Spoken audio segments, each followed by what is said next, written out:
Our की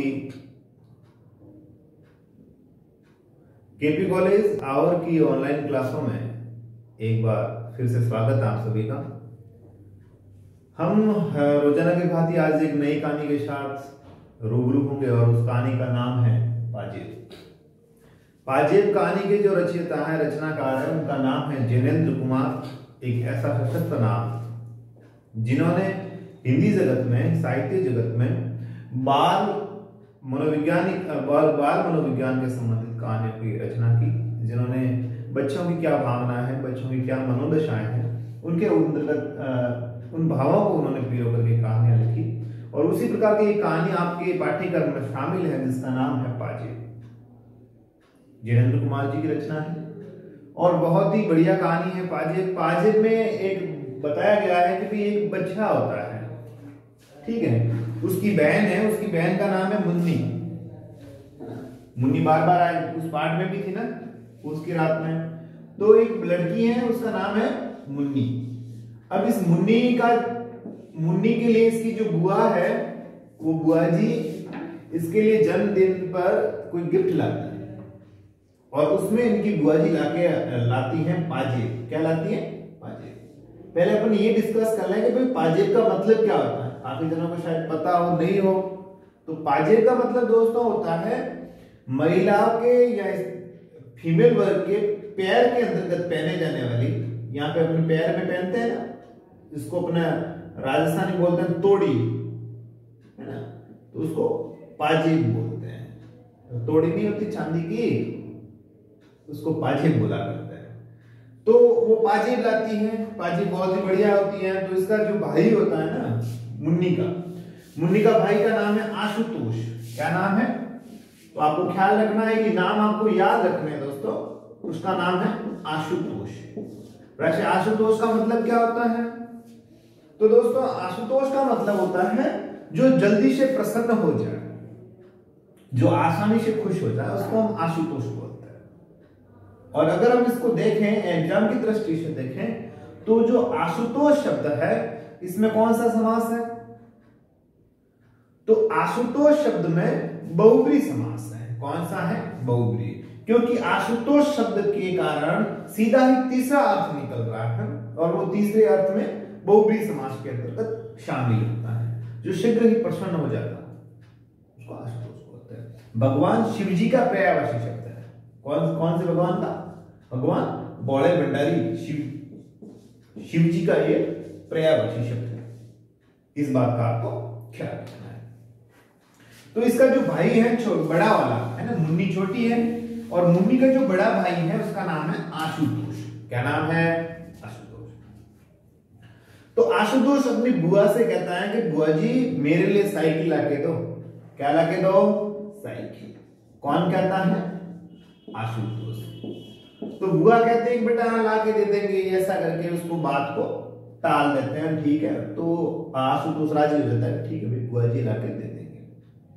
फिर क्या होती है कि ये भी पहन के रखती है पूरे दिन। आप मुन्नी जो है पायल को पहन के रखती हैं, जिसको पाजेब को पायल भी बोल सकता है ना। ये पहन के रखती है और अकस्मात क्या होता है कि ये जो पायल होती है वो कहीं गुम हो जाती है। क्या हो जाती है? गुम हो जाती है, गायब हो जाती है। अब इसके जो माता और पिता हैं, इसकी मम्मी और पापा दोनों ही क्या करते हैं कि आशुतोष को अपराधी ठहरा देते हैं कि नहीं तूने कहीं वो पायल कहीं बेच दी होगी, तूने कहीं उस पायल को घुमा दिया। और इस प्रकार से आशुतोष का जो बच्चा है ना, इसके ऊपर अपराध लगा देते हैं, भाई तूने ऐसा किया है। तो बच्चे हैं साहब, बच्चे तो बच्चे होते हैं, तो कभी वो हाँ बोल देता है, कभी ना बोल देता है। और एक बार वो अपने दोस्त का नाम लेता है, जिसका नाम है चुन्नू। क्या नाम है? चुन्नू। इसका नाम भी ले लेता है, भाई नहीं चुन्नू के पास खो गई। फिर इसकी माँ आती है कि मेरा बेटा तो ऐसा है ही नहीं। कई बार होता है ना अपने गांव में भी, नहीं मेरा बच्चा ऐसा नहीं है, मेरा बच्चा तो यूं है, मेरा बच्चा। तो इसकी माँ भी इसकी पैरवी करती है कि नहीं मेरा बच्चा तो ऐसा नहीं है। और अंत में क्या होता है कि इसके जो पिताजी है आशुतोष के पापा, वो क्या करते हैं, शाम दाम दंड भेद चारों प्रकार से उसको ढूंढते हैं। पुलिस को कहते हैं भाई लाके दे, पायल लाके दे। तो इसको पतंग का शौक है। किसका शौक है? पतंग उड़ाने का, है ना। और पतंग उड़ाने का शौक होने के कारण क्या करते हैं कि ये पतंग वाले के पास में जाते हैं कि हो सकता है उसने पतंग वाले को बेच दी हो। तो पतंग वाले अब जब इसने ली नहीं तो ये बेचेगा कहां से? ये तो बच्चा है, तो दबाव में हाँ ना करता रहता है और अंत में इसके पिता इसको अंदर भी रख देते हैं, घर के अंदर इसको मारते भी हैं, पीटते भी हैं। और एक बार जब ज्यादा इसको टॉर्चर किया जाता है, प्रताड़ित किया जाता है, और उस समय इसकी बुआ भी आ जाती है। किसकी बुआ? आशुतोष की। दोनों भाई बहन है, भाई बहन, ये दोनों भाई बहन है। और अंत में इनकी बुआ भी आ जाती है और वो कहती है कि हाँ हाँ हाँ हाँ, जो पायल है वो तो मेरे बैग में रह गई थी, पायल है वो तो मेरे बैग में रह गई थी। तो इस प्रकार से कई दफा होता है, अपने को ख्याल रखना है। इस कहानी का जो उद्देश्य है वो ये है, कहानी का जो उद्देश्य है वो यह है कि भी बच्चे होते हैं, उनके ऊपर किसी भी प्रकार का आरोप नहीं लगाना चाहिए, है ना। बिना सोचे समझे अपने बच्चे होते हैं, निरपराध होते हैं, भोले होते हैं, उनको इतनी जिम्मेदारियां न थोपे, इतनी सारी चीजें न थोपे कि वो परेशान होने लग जाए, है ना। हालांकि इसने तो ली नहीं थी पायल, पर ये दबाव में आकर हाँ ना करने लग जाता है। तो ये कहानी का जो नायक है, कहानी के अंतर्गत जो मुख्य पात्र है वो आशुतोष है। कौन है साहब? आशुतोष। तो आशुतोष को जैनेन्द्र जी ने दिखाया गया है कि आशुतोष किस प्रकार से दबाव में आकर के झूठ बोल रहा है, कभी हाँ कर रहा है, कभी ना कर रहा है, इस प्रकार की चीजें हैं। तो ये बाल संवेदनाओं की कहानी है, बाल मनोविज्ञान की कहानी है कि बच्चे की भावना क्या है। बच्चे को मध्य में रखते हुए, बालक को मध्य में रखते हुए इस कहानी की डिजाइन की गई, इस कहानी को लिखा गया है जैनेन्द्र कुमार जी के द्वारा, ठीक है। और कहानी का जो नाम है वो है पाजेब। एक बार वापस से सुन लेंगे अपन कि कहानी का जो नाम है वो क्या है? पाजेब। कहानी में जो मुख्य पात्र है उसका नाम क्या है? आशुतोष। और कहानी का जो उद्देश्य है वो दोस्तों, कहानी का उद्देश्य यह है कि हमें किसी भी प्रकार से कभी भी छोटे बच्चों पर कोई आरोप नहीं लगाना चाहिए, है ना। बात को समझे बिना, बात को परखे बिना कभी भी किसी के ऊपर आरोप नहीं लगाना चाहिए, चाहे वो छोटा हो चाहे वो बड़ा। इस बात का हम विशेष ध्यान रखेंगे, ठीक है। तो अब हम बात को इधर उधर न ले जाते हुए सीधी कहानी पर आते हैं, जिस कहानी का नाम है पाजेब। और मैंने बता दिया कि पाजेब बोलते हैं लड़कियों के लिए, महिलाओं के लिए, या मैं कह सकता हूं फीमेल जेंडर के लिए, महिला वर्ग के लिए पैर में पहने जाने वाली चांदी अथवा सोने की जो पायल होती है उसको पाजेब बोलते हैं। क्या बोलते हैं? पाजेब। अब अलग अलग तरह की भी आती है ना, यूं चांदी वगैरह, कोई घुंघरे वाले, यूं लटकन वाली वगैरह, किसी घुंघरे लगे हुए, किसी कुछ अलग अलग तरह की आती है, लड़कियां पहनती है ना। और हालांकि इसकी फैशन चली गई, नया दौर चल रहा है काला डोरा। अब पता नहीं वो कोई भोपे है क्या है, मुझे तो समझ में नहीं आता। काला डोरा पहन के रखते हैं पैर के, पता नहीं क्या सिस्टम है, कहां से सीख रहे हैं। हालांकि जो भी है, जिसमें इनकी खुशी है हमारी भी खुशी उन्हीं में है, ठीक है। तो कहानी पे आते हैं एक बार पुनः। कहानी का नाम है पाजेब और रचयिता कौन है? जैनेन्द्र कुमार। बाजार में एक नई तरह की पाजेब चली है। पाजेब का वर्णन कर रहे हैं, किस तरह की पाजेब चल रही है मार्केट में। बोल रहे थे अभी क्या चल रहा था, फॉग चल रहा है, उसी प्रकार से उस समय, इनके समय में पाजेब कहानी है। और ये कहानी की जो शैली लिखी गई है वो है आत्मकथात्मक शैली। कौन सी है? आत्मकथा के शैली में लिखी गई है ये कहानी, ठीक है। आत्मकथात्मक शैली, ठीक है। तो अब कह रहे हैं कि उस समय एक पायल चली है, कहां पे? बाजार में, बोलते हैं मार्केट में चल रहा है। तो मार्केट में एक पायल चल रही है, ये नहीं कि पायल अपने आप चल रही, नहीं, दौर चल रहा है। पैरों में पड़कर वे बड़ी अच्छी मालूम होती है, पहनते ही बहुत बढ़िया लग रही है वो पायल। उनकी कड़ियां आपस में लचक के साथ जुड़ी रहती हैं कि पाजेब का मानो निज का आकार कुछ नहीं है, जिस पाव में पड़े उसी के अनुकूल ही रहती है। और उस पायल की लचक इतनी प्यारी है। लचक का मतलब होता है यूं, जो बातें जी गाते हैं अपने, तो लचक का मतलब होता है लचकना। और वो इतनी फिट बैठती हैं कि जिसके भी पैर में बिठा लो बिल्कुल ऐसा लगता है कि उसी के लिए बनी हुई हो, उसी के लिए बनी हुई हो। पास पड़ोस में हालांकि यहाँ पे पास पड़ोस लिखा हुआ है, पर सार्थक जो शब्द मेरे हिसाब से है वो आस पड़ोस होगा, है ना। पास पड़ोस में तो सब नन्ही बड़ी के पैरों में आप वही बाजीब देख लीजिए, एक ने पहनी कि फिर दूसरी ने भी पहनी। ट्रेंड होता है, वो एक जना ऐसा करता है तो दूसरा भी ऐसा करता है। आजकल वो फैशन चल रही है कटोरा कटिंग, है ना, बाल को यूं ऊपर करके साइड से बिल्कुल कटोरा कटोरा बना दिया, अभी फैशन है साहब, एक को देख के दूसरा कर रहा है ना। तो उसी प्रकार से ये एक ने पहनी तो दूसरी लड़की ने भी पहन ली। देखा देखी में इस तरह उनका न पहनना मुश्किल हो गया, है ना। हर कोई गुल पहनता ही पहनता है, बोलो उस लड़की ने पहनी तो वो भी पहनेगा, देखा देखी करके सब पहनते हैं। हमारी मुन्नी ने भी कहा कि बाबूजी हम पाजेब पहनेंगे। मुन्नी मैंने कहा था ना आशुतोष की छोटी वाली बहन, उसका नाम क्या है, मुन्नी। तो इसने कहा कि बाबूजी बाबूजी पड़ोस के लड़कियों ने सबने पायल लाई, मेरे लिए भी आप पायल लो। मैंने कहा कि कैसी पाजेब। अब मैंने का मतलब जैनेंद्र कुमार नहीं है, ये तो इनका लिखने का तरीका है, आत्मकथा, आत्मकथात्मक शैली, इस प्रकार से इन्होंने लिखा है। तो इन्होंने कहा कि भाई बाबूजी के लाइन कोई दिक्कत, कि मैंने कहा कि भाई कैसी पाजेब, कौन सी पाजेब। तो ये जैनेंद्र कुमार नहीं कह रहे हैं, ये मुन्नी के पापा कह रहे हैं, मुन्नी इनकी बेटी नहीं है, ये तो लिखने का इनका तरीका है कहानी का, इस बात को आपको विशेष ख्याल रखना है। बोली कि हाँ वही जैसी रुक्मिन पहनती है, रुक्मिन का मतलब रुक्मणी, रुक्मिन पहनती है जैसे शीला पहनती है। देख लो, है ना, जैनेंद्र कुमार जी के समय से मुन्नी और शीला चल रही है ना। तो जैसे जो शीला है मेरी फ्रेंड वो भी पहन रही है, जैसे कि रुक्मणी पहन रही है। मैंने कहा कि अच्छा अच्छा ठीक है ठीक है। बोली कि मैं तो आज ही मंगा लूंगी। उसने कहा बाबा नहीं मुझे आज ही चाहिए, आज ही चाहिए। मैंने कहा कि अच्छा भाई आज से, आज ले आएंगे, कोई दिक्कत नहीं। उस वक्त तो खैर मुन्नी किसी तरह काम में बैठ गई, बहलने का मतलब था उसका मन दूसरे कामों में लग गया। लेकिन जब दोपहर को आई मुन्नी की बुआ, तब वो मुन्नी सहज मानने वाली नहीं थी। सहज का मतलब था आसानी से, सहज, सहज का मतलब क्या होता है, आसानी से। तो अब मुन्नी की बुआ जब आई ना, तो अब वो आसानी से मानने वाली नहीं थी। किस बात के लिए नहीं मानने वाली थी, पाजेब के लिए। मुन्नी बोल रही थी नहीं मुझे पाजेब चाहिए।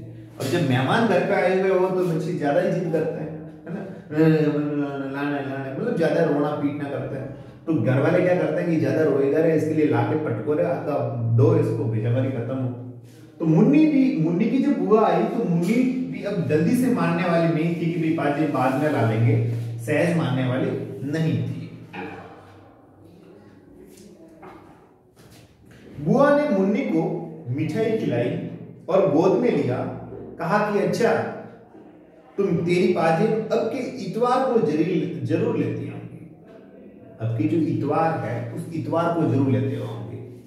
अब कई जनों को तो ये शंका हो रही होगी कि यार वार तो साथ ही होता है, 8वां वार इतवार कहां से आ गया है। वार तो साथ ही होता है, सोम मंगल बुध गुरु शुक्र शनि रवि और सोम वापिस। तो इतवार 8वां वार कहां से आ गया। तो इस इतवार का मतलब होता है छुट्टी का दिन, और उसको बोलते हैं संडे, और इसको रविवार बोलते हैं। क्या बोलते हैं साहब, रविवार, ठीक है, संडे छुट्टी का दिन। तो इसकी बुआ ने कहा कि अब की बार मैं आऊंगी ना, इतवार को आऊंगी, इतवार को तेरे लिए पक्का लेके आऊंगी। क्या लेके आएगी बुआ, क्या लेके आएगी बुआ, तो बुआ लेके आएगी पाजेब, पायल। बुआ ने कहा मैं अब की बार आऊंगी बेटा, अब की बार तेरी बात है ना, तू जैसा कहेगी वैसा, तेरे लिए पाजेब जरूर लेके आएंगे। मैं मोदी सरकार नहीं कहूंगा, हम किसी भी पार्टी के पक्ष में नहीं है साहब। हाँ, इतवार को बुआ आई और पाजेब ले आई। मुन्नी उन्हें पहनकर खुशी के मारे यहां से वहां चुमुकती फिरी। अब की बार बुआ जी आए और पायल लेकर आए, तो खूब वो राजी राजी राजी इधर से उधर घूमती हुई घूम रही थी। रुक्मिन के पास गई और कहा कि देख रुक्मिन मेरी पाजेब। अपनी फ्रेंड को दिखाने, और छोटे बच्चे होते हैं, क्रेज होता है ना, देख देख मेरे देख पायल देख, ऐसा करके वो अपनी सहेलियों को बता रही है। शीला को भी अपनी पाजेब दिखाई। देखो मुन्नी है वो किसको दिखा रही है, शीला को। क्या दिखा रही है, पायल दिखा रही है। सबने पाजेब पहनी देखकर उसे प्यार किया और तारीफ की। सबने कहा नहीं मुझे भी दे, मुझे भी दे, और सबने एक एक बारी, सबने, छोटी बच्चियां बाल दशा का वर्णन कर, सबने पहनी और राजी हुई और फिर एक दूसरे को पायल लौटा, तारीफ की, नहीं बढ़िया, हाँ भाई बढ़िया, तेरे भी।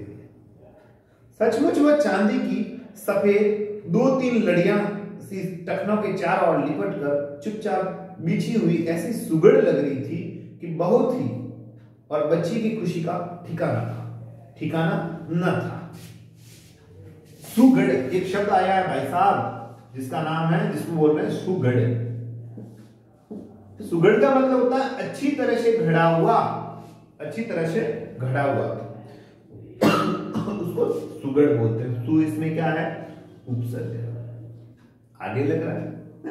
यानी उसमें 2-3 लड़ियां थी, जैसे ये पायल है तो एक हो सकता है इस प्रकार से उसमें लड़ियां लटक रही थी और वो बहुत ही सुंदर नजर आ रही थी। और उसकी जो, जिसको बोलते हैं ना अपन घड़त, उसकी घड़त इतनी बढ़िया थी कि वो लड़कियां पहन करके तारीफ कर रही थी, भाई तेरी बच्ची है, बहुत बढ़िया है, बहुत बढ़िया है, सुंदर है। इस तरह से वो लड़कियां खुश हो रही थी। और ठिकाना न था, ठिकाना का मतलब था पता, खुश थी। और हमारे महाशय आशुतोष, महाशय का मतलब था आदरणीय व्यक्ति, यहां से प्यार से आशुतोष के लिए संबोधित किया गया है शब्द। जो मुन्नी के बड़े भाई थे, पहले तो मुन्नी की सजी बजी देखकर बड़े खुश हुए। मुन्नी की जो पायल देखी और मुन्नी जो प्रसन्न थी, तो उसको देख करके आशुतोष बहुत राजी हुआ। वह हाथ पकड़कर इतनी बढ़िया मुन्नी को पाजेब से दिखाने के लिए आसपास में ले गए। देखो देखो सब इसके, है ना, पड़ोसी को भी दिखाया वगैरह, मेरी बहन को देखो पाजेब पहने हुए, पायल पहने हुए। मुन्नी की पाजेब का गौरव उन्हें अपना ही मालूम होता था। गौरव यानी कीर्ति, जो उसको क्रेडिट मिल रहा था, उसको लग रहा था ये मेरा ही क्रेडिट है। किसको लग रहा था, ये उसको लग रहा था आशुतोष को। वह खूब हंसे और ताली पीटी, लेकिन थोड़ी देर बाद वह ठुमकने लगे कि मुन्नी को पाजेब दी सो हम भी बाइसिकल लेंगे। अब वो थोड़ी देर बाद में राजीबाजी हुआ, सब हुआ, और थोड़ी देर बाद में कहने लगे नहीं नहीं नहीं नहीं, मुन्नी को पाजेब लाके दी है तो मेरे लिए भी बाइसिकल लाके दो। बाइसिकल का मतलब वही साइकिल, मेरे लिए भी साइकिल लाके दो, है ना। कौन कह रहा है, मुन्नी का बड़ा वाला भाई। बड़ा वाला का मतलब यूं नहीं कि 29 साल का है और वो कह रहा है नहीं नहीं मेरे भी साइकिल लाके दो, नो, वो है, यही होगा 8-10 साल का, 8-1 साल का बच्चा होगा, वो कह रहा है कि इसके लिए है तो मेरे लिए भी साइकिल लाके दो। तो मुन्नी को क्या दिया गया है गिफ्ट में, पाजेब, इतवार के दिन, किसके द्वारा, बुआ जी के द्वारा, ठीक है। और अब इसके लिए क्या मिलेगा गिफ्ट में, साइकिल। अब देखते हैं साइकिल आती है या नहीं आती है। बुआ ने कहा कि अच्छा बेटा, अब के जन्मदिन को तुझे भी बाइसिकल दिलवाएंगे। अब की बार तेरा जो जन्मदिन आएगा, बर्थडे आएगा, उस बर्थडे को तुझे भी साइकिल दिलवा देंगे, पक्का, प्रॉमिस। आशा बाबू ने कहा कि हम तो अभी लेंगे। आशा बाबू, अब आशा का मतलब कोई दूसरा बाबू नहीं है ना, हालांकि बाबू बड़ी तकलीफ देते हैं तो अपन देख लेते हैं। आशा बाबू उसको प्यार से बोल रहे हैं, हालांकि बाबू का मतलब क्लर्क होता है, ऑफिस में काम करने वाला। ऑफिस में जो काम करते हैं दिन भर, टाइपिंग वगैरह वगैरह, कागजों का काम, इतने इतने चश्मे सिड़े हुए जो बड़े बड़े वाले, उनको बाबू बोलते हैं, तो ख्याल रखना। तो जो आशा बाबू जो शब्द आया है वो आशुतोष के लिए आया है। किसके लिए आया है, आशुतोष। बुआ कौन है, जो आई है उसने कहा कि अपनी जन्मदिन को देंगे, उसका भतीजा है आशुतोष, मुन्नी का बड़ा भाई। तो आशा बाबू ने कहा कि नहीं, हम तो अभी के अभी लेंगे, मुझे तो अभी के अभी चाहिए। क्या चाहिए, साइकिल। बुआ ने कहा छी छी, तू कोई लड़की है, गंदे बच्चे, तू कोई लड़की है जो तुझे अभी चाहिए। जिद तो लड़कियां करती हैं और लड़कियां रोती है। कहीं बाबू साहब लोग रोते हैं, बाबू साहब रोते थोड़ी, बाबू रोता है क्या, नहीं, बाबू नहीं रोता। ऐसा करके उसकी बुआ है जो उसको मनाने का प्रयत्न कर रही है। किसको मनाने का प्रयत्न कर रही है, आशुतोष को। आशुतोष बाबू ने कहा कि हम बाइसिकल जरूर लेंगे जन्मदिन वाले रोज। उसने कहा नहीं, तो फिर हम अगले मेरा जो जन्मदिन आएगा तो मैं पक्की मैं साइकिल जरूर लूंगा, मैं पक्की साइकिल लूंगा, ऐसा करके वो कह रहे। बुआ ने कहा कि हाँ ये बात पक्की है, जन्मदिन पर तुझको बाइसिकल पक्की मिलेगी, पक्की बात, मुझे बाइसिकल पक्की मिल जाएगी। ऐसा इन्होंने कहा कि मैं तुझे अब की बात है, तेरा जन्मदिन होगा और जन्मदिन को तुझे बाइसिकल जरूर दिलवा दूंगा, ठीक है, ऐसा उनकी बुआ जी ने कहा। ये बात चल रही है मनोदशा का वर्णन है, छोटा बच्चा किस तरह से चाहत रखता है या छोटा बच्चा क्या सोचता है उसके बारे में बताया गया। इस तरह में इतवार का दिन हंसी खुशी पूरा हुआ। उस दिन वो छुट्टी का दिन था, रविवार था, वो हंसी खुशी में पूरा हो गया। शाम होने पर बच्चों की बुआ चली गई, बुआ जी थे वो चले गए। पाजिब का शौक घड़ी पर का था। घड़ी पर का मतलब ये नहीं कि घड़ी के टाइम पे इतना बड़ा नहीं, घड़ी पर का मतलब क्षण भर का, थोड़ी देर का। वह फिर उतार कर रखा दी गई जिससे कहीं खो न जाए, उतार के रख दो कहीं गुम होना हो जाए, और इसलिए वो रख दी गई। पाजिब बारीक और सुबह काम की थी और खासे दाम लग गए थे। बारीक थी, छोटी थी, अच्छी थी और अच्छे पैसे भी लग गए थे, दाम भी लग गए थे, इसलिए उसको अच्छी जगह पे, ढंगी जगह पे रख दी गई। श्रीमती ने हमसे कहा कि क्यों जी, लगती तो अच्छी है, मैं भी बनवा लूं। श्रीमती, हालांकि श्री का मतलब होता है लक्ष्मी, मति का मतलब होता है बुद्धि, पर यहाँ पे श्रीमती आएगा पत्नी के लिए। किसके लिए आएगा? पत्नी के लिए। अब किसी फॉर्म में श्रीमती लगा हुआ होता है या कहीं पर श्रीमती, तो इसका मतलब वो एक आदरसूचक शब्द है श्रीमती, जिसकी मति श्री के समान है, जिसकी बुद्धि है वो लक्ष्मी के समान है। तो इसकी बीवी ने कहा, आशुतोष की मम्मी ने आशुतोष के पापा से कहा कि भी लगती तो बहुत अच्छी है, क्या मैं भी एक बार ऐसी फाइल बनवा लूं? मैंने कहा कि क्यों ना बनवाओ, तुम कौन 4 बरस की नहीं हो? इसने बोला मजाक में, हाँ भी तुम भी तो 4 साल की हो, ये बच्ची 4 साल की, इसी प्रकार से तुम भी 4 साल की हो, बनवा लो फिर, बनानी है तो। और इस तरह से उन्होंने व्यंग्य किया। खैर ये हुआ, पर मैं रात को अभी अपनी मेज पर था कि श्रीमती ने आकर कहा कि तुमने पाजिब तो नहीं देखी? रात्रि विश्राम के समय उनकी पत्नी आई, आशुतोष की मम्मी आशुतोष के पास में आकर कहने लगी, आशुतोष के पिताजी के पास में आकर कहने लगी कि आपने वो पाजिब देखी है? मैंने आश्चर्य से कहा कि क्या मतलब? ये प्रश्नवाचक चिन्ह, जब प्रश्न हो रहा है तो प्रश्न के अंतिम में चिन्ह का प्रयोग किया जाएगा। इन्होंने कहा क्या मतलब क्या कहना चाहती है? बोले कि देखो यहाँ मेज वेज पर तो नहीं है, एक तो उसमें की है, पर दूसरे में जो दूसरे पैर की मिलती नहीं है, जाने कहाँ है। मतलब एक तो उसने पहन रखी है और दूसरे पैर की जो पाजेब है वो पता नहीं कहाँ है, कहाँ खो गई, मिल नहीं रही है। तो तुमने देखी है? अब देख लो, दिक्कत हो गई।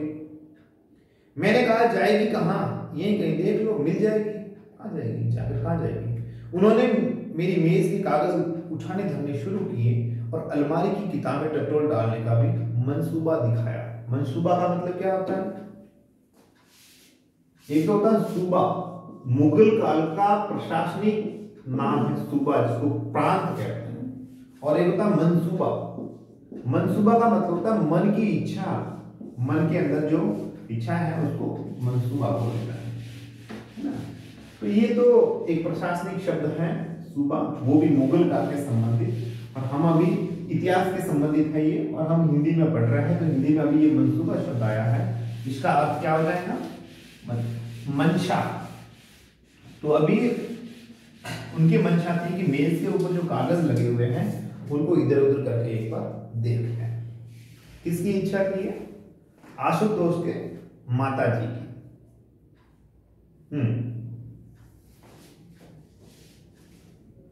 मैंने कहा कि ये क्या कर रही हो, यहां वह कहां से आएगी? मतलब मेरे कागजों के पास में वो यहां कहां से आएगी? भाई आपकी पाए। जवाब में वो मुझे से पूछने लगी कि फिर कहां है? जवाब यहां नहीं तो फिर कहां है? मैंने कहा कि तुमने ही तो रखी होगी, कहां रखी थी? बतलाने लगी कि मैंने दोपहर के बाद कोई 2 बजे उतारकर दोनों अच्छी तरह संभाल कर एक नीचे वाले बक्स में रख दी थी। अब देखा तो एक तो है और दूसरी गायब है। भाई कोई भी चीज अपने पास में गायब होती है तो हम क्या करते हैं, अंत में या लास्ट टाइम वो हमारे साथ में कब थी, या तो लास्ट में वो चीज जैसे वॉच ही है, अपनी घड़ी है, वो लास्ट में अपने पास में कितने बजे थी या कब थी, तो हम अंदाजा लगाते कोई सुबह तो मेरे पास में थी या दोपहर को थी और अब नहीं है। तो उसी प्रकार से इसने अंदाजा लगाया कि मैंने बक्से के अंदर नीचे रख दी थी। अब वो वहां पे एक तो पड़ी और एक है ही नहीं, कहां गई। बतलाने लगे कि मैंने दोपहर के बाद कोई 2 बजे के आसपास में रखी थी। मैंने कहा मतलब जैनेंद्र कुमार नहीं है, मैं वापस कह रहा हूं, ये आत्मकथात्मक शैली में लिखी गई कहानी है ना।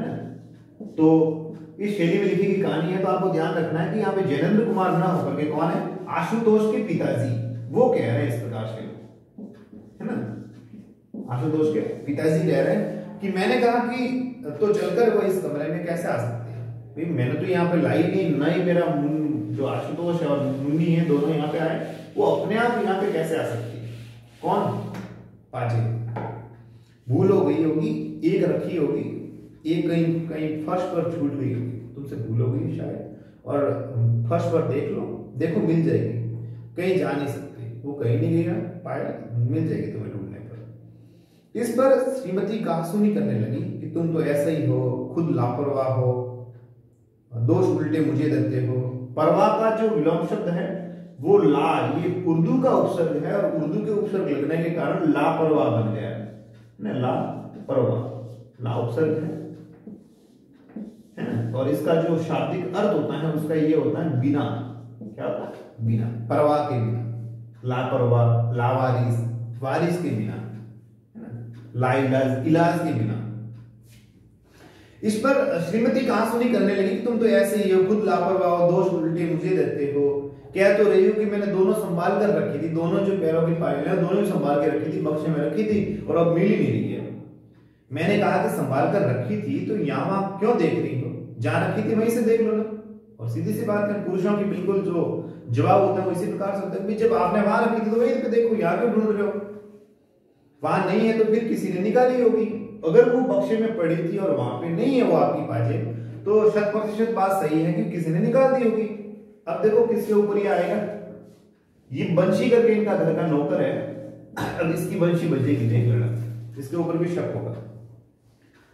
श्रीमती बोली कि मेरा भी यही ख्याल हो रहा है, हो ना हो बंशी नौकर ने निकाली, मैंने रखी तब वहां मौजूद भी था। ये भी आया ना, भी ये निपात का काम करता, हालांकि बाद में पढ़ेंगे जब ग्रामर के संबंधित कुछ मैटर होगा। इन्होंने कहा कि बंशी नाम का जो अपना नौकर है वो वहां पे खड़ा था, हो सकता है कि बंशी ने निकाली हो, बंशी ने निकाल दी हो। मैंने कहा तो उससे पूछा, बोली कि मैं तो साफ इनकार करता, वो तो मना कर रहा है, मैंने नहीं। मैंने कहा तो फिर, श्रीमती जोर से बोली कि तो मैं फिर क्या बताऊं, तुम्हें तो किसी बात की फिक्र ही नहीं है, फिक्र नहीं चिंता। डांट कर कहते क्यों नहीं है उस बंसी को बुलाकर, जरूर पाजेब उसी ने ली है, पायल उसने ले हुई, तुम डांटते क्यों नहीं उसको। मैंने कहा कि अच्छा तो उसे क्या कहना होगा, ये कहूं कि ला भाई पाजेब दे दे, मैं उसको ये कह दूं कि ला भाई पाजेब दे दे, इस प्रकार से कह दूं उसको कि बंसी पाजेब कहाँ है वगैरह वगैरह, और ये बात उनके बीच में हो रही है। अब अगली वाली जो हम कहानी का हिस्सा है वो हम इसके अगले अंक में पढ़ेंगे, तब तक के लिए शुक्रिया, शब्बा खैर।